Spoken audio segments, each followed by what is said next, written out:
Buenas tardes, everyone. So here what I wanted to tell you about is about climate change, and in particular the role of Antarctica in climate change, because we sometimes all wonder what's going on in Antarctica. It seems to us that it's not changing so quickly. So here I wanted to give you a glimpse of what's going on and what will happen in the future. Before coming to Chile, I checked out a bit what was the rate of warming of Chile and compared to global warming right now. And what I could saw is that Chile is warming as fast as the global average, unfortunately. And I guess southern areas are warming a bit more than northern areas. And what I would like to explain to you before going to really glacial considerations is what is our carbon emissions doing to our climate, right? So what you can see on this graph is what has been reconstructed in terms of amount of carbon that we have been emitting in our atmosphere. And the black curve shows you the historical reconstruction up to now, okay? And corresponding warming. Okay, what you can see is that this blue shade until the brown shade, okay, they are showing you the climate projections that we are doing with our climate models. From the blue one, which is respecting the Paris Agreement, and if you remember, the Paris Agreement says we should try to limit our global warming to plus 1.5 degrees above pre-industrial level. And the brown scenarios, so the far end scenarios, it's the worst case scenarios in case we do not change anything in our way of emitting carbon to the atmosphere. What you can see, and what is very important, is that the relationship between the amount of carbon we add to the atmosphere and the global warming, I mean the warming, is almost linear. So it means that every ton of CO2 we add to the atmosphere adds to global warming. So that's the basis of everything. Each time we warm climate, what happens is that we are slightly changing the balance, the radiative balance. What is really important to understand is that our climates nowadays, in each bands of latitudes, depends on how much the warmth and how the warmth is brought by the ocean and the atmosphere from the equator to the pole and the pole to the equator. If we change this balance, then if we start warming the climate, then it has some consequences, and it changes this way of transporting the heat and how our region reacts to this warming, until we reach some so-called tipping points, okay, in the climate system, which means some thresholds that once crossed trigger some irreversible changes in our climate system. Irreversible here means like on human timescales, okay, because if we take the Earth's history, it will still continue to go forward even when we will not be on the Earth in the very, very far future. So tipping points for us means like on the next 2, 3, 4 generations. Here, what I wanted to really focus on was the tipping points for the cryosphere. Cryosphere means all the terrestrial glaciers, the ice sheets of Greenland, Antarctica, permafrost area, snow-covered areas, okay? The areas that are feeling the warmth, the global warming much more than other areas, because as we know, when it starts to be a bit warmer, ice is melting very, very fast. So in this figure, I really would like to show you like that now we have been warming our climate by 1.3 degrees above pre-industrial level. So this is the blue square that you can see, and the orange square is the plus 3 degrees above pre-industrial warming. This is what we all collectively promised at the last conference of the party, the last COP conference in Dubai that occurred before Christmas. And so it means that if we continue our rate of emission, by the end of the 21st century, we will reach plus 3 degrees of warming.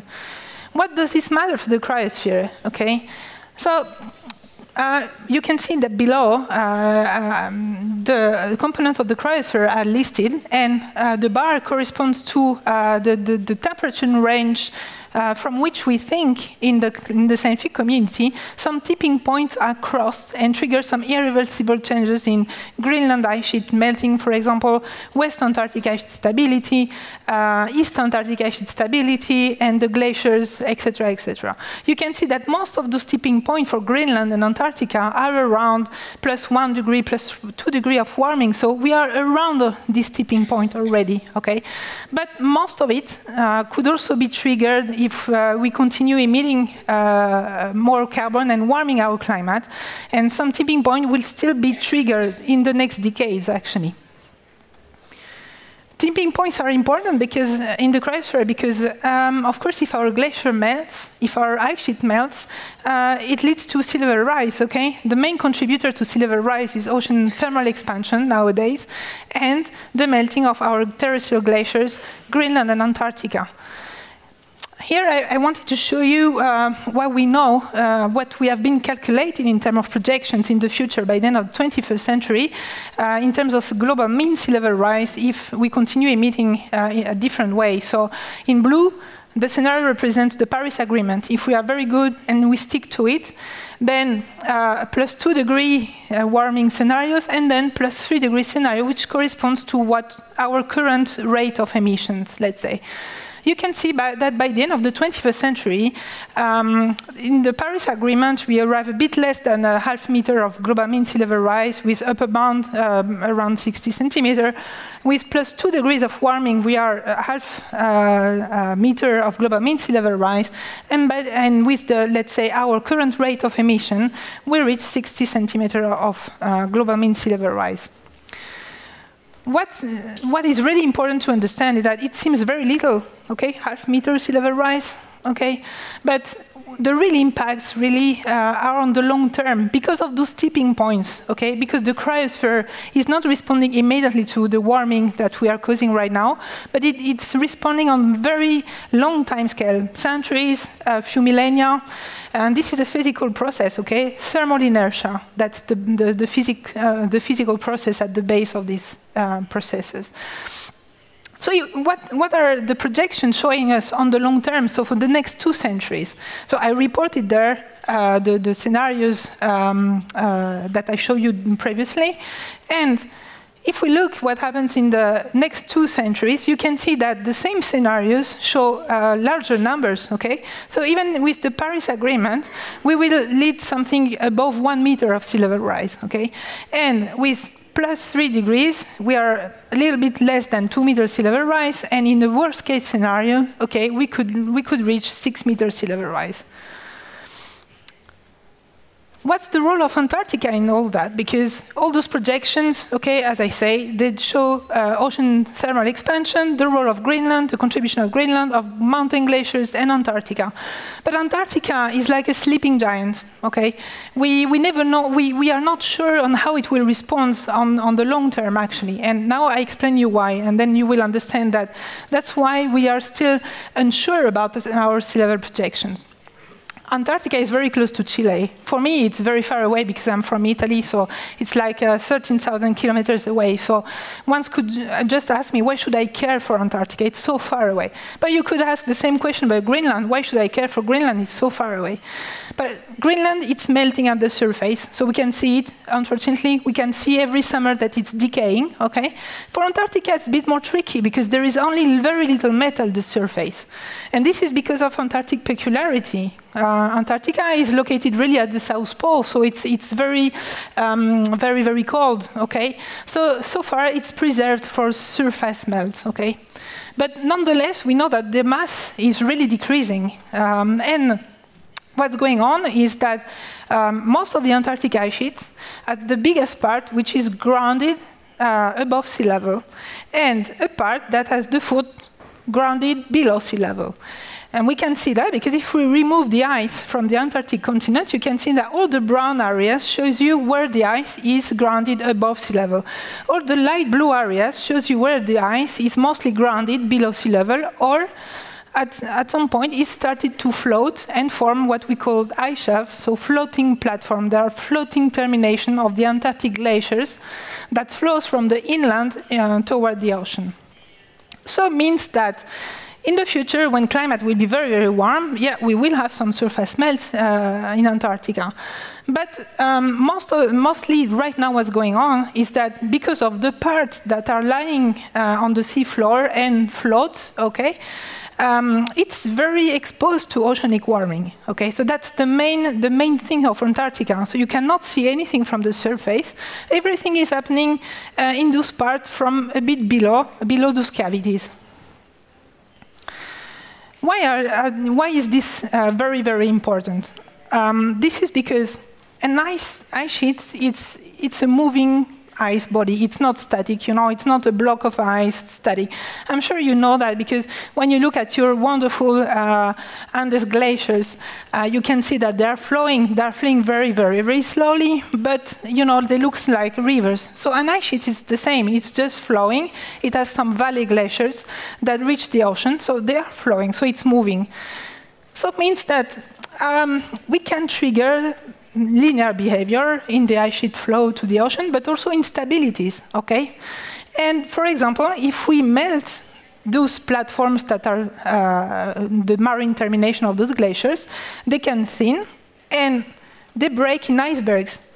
Usually, it's already the case, and we have a lot of icebergs around Antarctica because this is part of the natural cycle of a glacier. However, in the case of those floating platforms, okay, they can thin, and mechanically, they become unstable, and so they break very fast in icebergs, disintegrate. And because of that, it's like removing a tap to something accumulated inland, a tap to the inland flow, and then it causes the flow to accelerate. It creates a very, very strong and quick discharge of ice to the ocean, and then to gain a bit of stability, the part that is grounded has to retreat until it reaches a new equilibrium. Okay, this is what we call a marine ice sheet instability because it occurs only in the marine part of Antarctica. Then, in the future, if we continue warming as we are doing right now, we will have also some surface melting.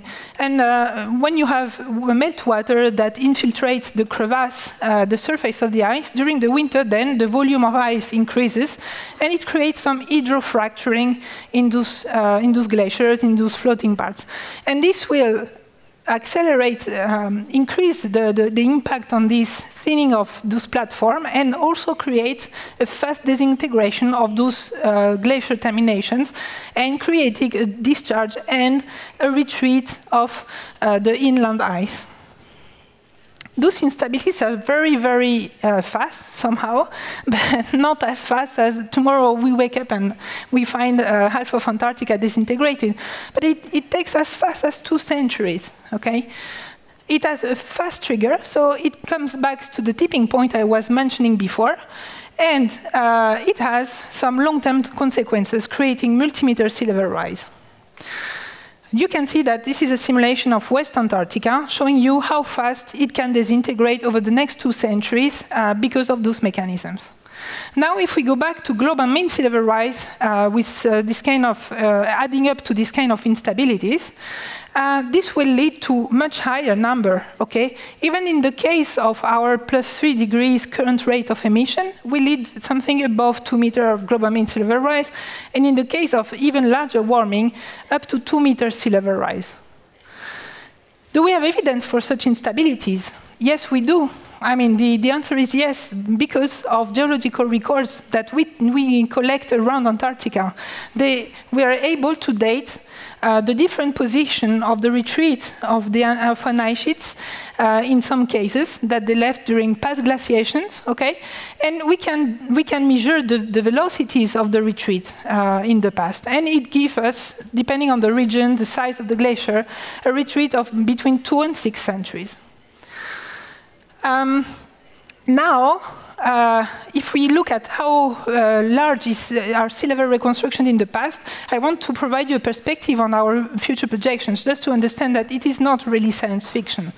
So if we go very far back in the past, 23 million years ago, where temperature, global mean temperature was higher by 5 to 9 degrees compared to today, and a CO2 much larger than today, we had a sea level reconstruction ranging between +20 meters to 30 meters. Okay, that's a large uncertainty, but that's past reconstructions. Then if we go back 3 million years ago, we have a sea level reconstruction that ranges around, let's say, 15 meters in average and with large uncertainties, but with a climate average warming around 2 to 3 degrees. So our current rate of warming plus level of CO2 that is 400 ppm, so comparable to nowadays. Then, if we go back to 1 million years ago, to a warm period, but warmer only by 0.5 degrees or 1.5 degrees, with a CO2 that is lower than 400 ppm, so lower than ours, anyway, ice sheet disintegrated and lead to a 15-meter sea level rise in average.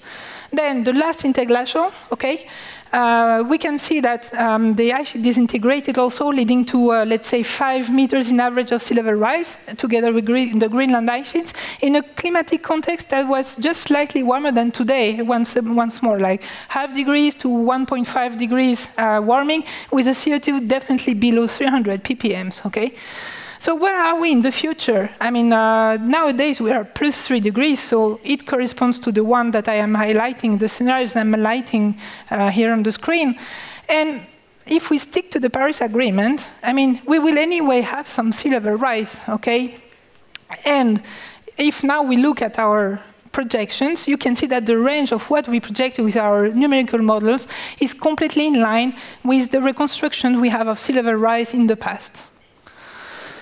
So every tenth of degrees matter for the cryosphere.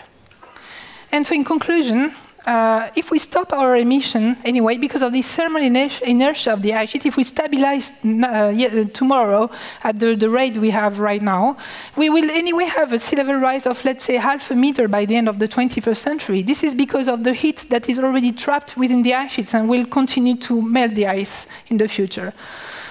Anyway, if we stick to this Paris Agreement target, we can still preserve large part of Antarctica. This is what our numerical simulation says, and also some evidence in the past of retreat, but not that much retreat from Antarctica. Above plus 1.5 degrees, we definitely lose a large part of Antarctica on the long term. And so that's why multi-generational adaptation to sea level rise is unavoidable. You will anyway have any little bit of sea level rise, and 0.5 meter of sea level rise amplify some storm surge, salt intrusions in reservoir, etc. So multi-generational adaptation is unavoidable. I've been now working on that since 15 years, and 15 years ago we were already saying we should act now. Now I'm saying we should act now because nothing has been done so far. Thank you very much.